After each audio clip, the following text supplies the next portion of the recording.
बात बोलेगी कि नए एपिसोड में आपका स्वागत है। आज हम लोग गांधी के एक आजीवन मित्र रहे पादरी जोसेफ डोक की कहानी आपको सुनाएंगे। और हम जानते हैं कि कई पादरियों ने और कई यूरोपियन लोगों ने गांधी के जीवन में, चार्ल्स एंड्रूज सबसे बड़े थे उसमें, लेकिन डोक भी सारी दुनिया में गांधी को परिचित कराने वाले और गांधी के पक्के दोस्त पूरे जीवन रहे। और डोक का योगदान गांधी के जीवन बचाने में भी, सीधा जीवन बचाने में भी था, और सत्य के प्रति या गांधी के प्रेम के प्रति, गांधी के प्रति उनका प्रेम ऐसा था कि उसके लिए डोक को सबसे लड़ने में कोई दिक्कत नहीं हुई। अपने चर्च से भी उन्होंने लड़ाई लड़ी और गांधी को कैसे भी बचा के रखा उन्होंने। ये कहानी काफ़ी दिलचस्प है। डोक से गांधी की मुलाकात दक्षिण अफ्रीका में हुई थी और बात बुनियादी तौर पे सत्याग्रह के सवाल पे ही हुई थी, जो पैसिव रेजिस्टेंस के नाम से तब चर्चा में था। तो कई सारे लोग जब ये बहस चल रही थी तो गांधी के प्रति आकर्षित हुए थे। डोक उनमें भी थे और डोक जीवन में कई देशों में, कई जगह एकदम अपने क्रिश्चियनिटी के प्रचार के लिए लगे रहे। उन दिनों वो दक्षिण अफ्रीका में थे और दक्षिण अफ्रीका में काफ़ी बढ़िया उनका कामकाज था और इस बहस में वो भी शामिल हुए। वो एंड्रूज भी शामिल हुए, पोलॉक भी शामिल हुए, वो सब उसी बहस के लोग हैं और सबको गांधी के प्रति भरोसा जमा कि ये आदमी सच्चा है और ये काम करना चाहता है। गांधी के शुरुआती कामकाज को देख के ही डोक को ये लग गया था कि ये आदमी काफ़ी कुछ करने जा रहा है और अगर सच्चाई के इस रास्ते पर ये चलता रहा तो ये बड़ा आदमी होगा। तो जो डोक को इस बात का श्रेय भी है कि उन्होंने गांधी की पहली जीवनी लिखी। और पहली जीवनी सिर्फ पहली जीवनी खाली गिनती गिनाने का नहीं है, दुनिया को गांधी के बारे में जो परिचय हुआ, टॉल्स्टॉय का से जो गांधी का परिचय हुआ, वो सब डोक के इस किताब के माध्यम से ही हुआ। अभी भी वो किताब उपलब्ध है, कोई पढ़ना चाहे तो वो अच्छी किताब है। अब गांधी की काफ़ी अच्छी जीवनियाँ आ गई हैं, तो कई दफ़े आपको लगेगा कि डोक की जीवनी थोड़ी पुरानी हो गई है, लेकिन ऐतिहासिक महत्व है उसका और जो स्नेह है वो उससे बहुत साफ दिखाई देता है। फैक्चुअली गांधी को प्रेजेंट करना ये भी उस दौर में मुश्किल था। पहली किताब लिखने में ये चीज़ भी बड़ी मुश्किल होती है कि सारे फैक्ट कैसे जुटाए जाएं, कैसे क्रॉस चेक किए जाएं, तो डोक ने ही किया। गांधी जब दक्षिण अफ्रीका में एक बड़ा सत्याग्रह 1906 में कर रहे थे नागरिकता कानून को लेके, जिसको लेके काफ़ी बवाल मचा था, और हम जानते हैं कि गांधी पे 2 हमले हुए थे दक्षिण अफ्रीका में जानलेवा। एक हमला तो गोरे लोगों ने किया सीधे सपाट, और दूसरा इस नागरिकता कानून में जब वहाँ के शासन ने वचन दिया कि चीज़ें बदलेंगी तो गांधी ने आंदोलन स्थगित कर दिया था। ये अफवाह बीच में उड़ी उसको लेके कि गांधी ने एक मोटा पैसा ले लिया है दलाली में शासन से, और वही उसके चलते उन्होंने आंदोलन वापस ले लिया है। ये खबर सुन के एक पठान नौजवान ने गांधी पे हमला कर दिया। उसने गांधी पे बड़े चाकू से हमला किया, गांधी का ओठ कट गया, गांधी के सीने में चोट आई, गांधी पे कई किस्म का की चोट आई, और उसने अपने हिसाब से उनको मार ही दिया था। तो और मज़ेदार बात यह है कि गांधी जैसे ठीक हुए सबसे पहले उस लड़के को माफ़ किया, बाद में वो लड़का फिर गांधी के साथ आया, गांधी के साथ काम करता रहा, उनके बॉडीगार्ड के तौर पे लगा रहा, लेकिन उसने अपने गुस्से में गांधी को लगभग मार दिया था। गांधी जब घायल पड़े थे, संजोग से वहीं उनका घर पास था, जिस जगह वो रहते थे जब घायल होके पड़े हुए थे, तो डोक का घर पास ही था। और डोक और पोलॉक भी आ गए थे। ये दोनों लोग घायल गांधी के पास पड़े थे। डॉक्टर चाहते थे कि गांधी को हम ले जाएं, अस्पताल में भर्ती करें, इलाज करें।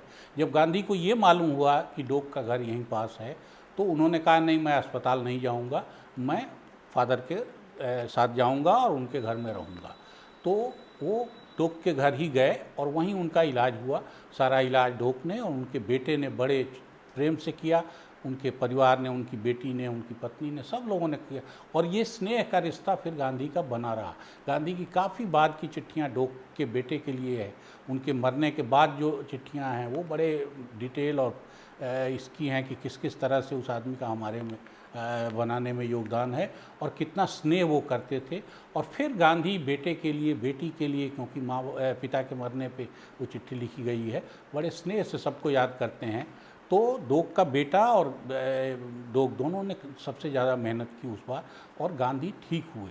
और ठीक जब नहीं हो रहे थे तब का एक किस्सा है उस समय के डोक का, कि गांधी ने एक दिन उनके बेटे को कहा कि बेटा तू ऐसा कर कि अब सब ये घाव अब हमारा सूख नहीं रहा है, तो तुम हमारे लिए मिट्टी लेके आओ कहीं से और मैं अपना इलाज खुद करूँगा। तो गांधी ने वो मिट्टी घोली और पूरे शरीर पे मिट्टी लगा ली। गांधी मिट्टी का इलाज करते थे, दूसरों पे भी काफ़ी किया, लेकिन अपने ऊपर भी मिट्टी का इलाज करते थे। तो उन्होंने सारे शरीर पे अपने मिट्टी लगा ली।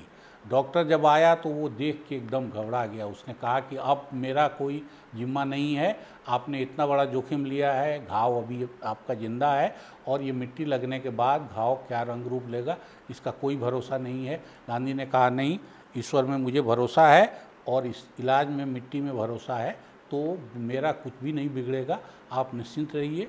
4 दिन बाद जब डॉक्टर आया तो वो ये देख के हैरान था कि गांधी एक कुर्सी पर बैठे फल खा रहे थे और वो काफ़ी स्वस्थ लग रहे थे।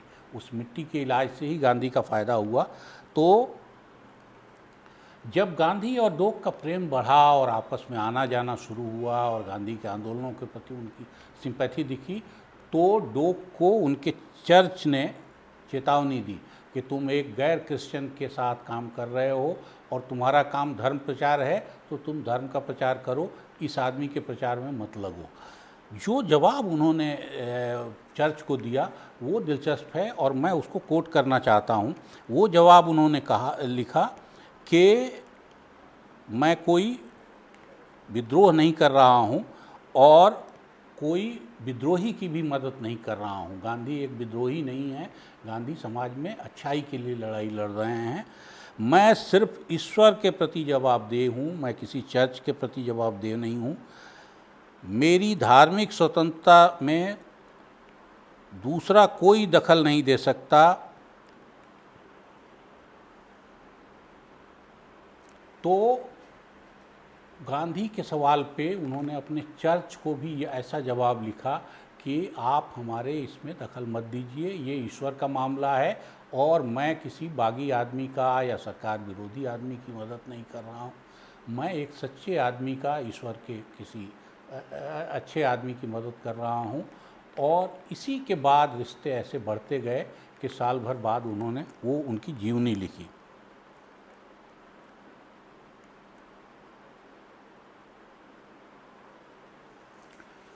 गांधी का डोक परिवार में आना जाना लगातार बना रहा और जिस कुर्सी की चर्चा मैं कर रहा हूँ वो कुर्सी भी उन्होंने काफ़ी दिन संभाल के रखी कि ये गांधी इस कुर्सी पर बैठे थे और ये स्नेह का रिश्ता बना रहा।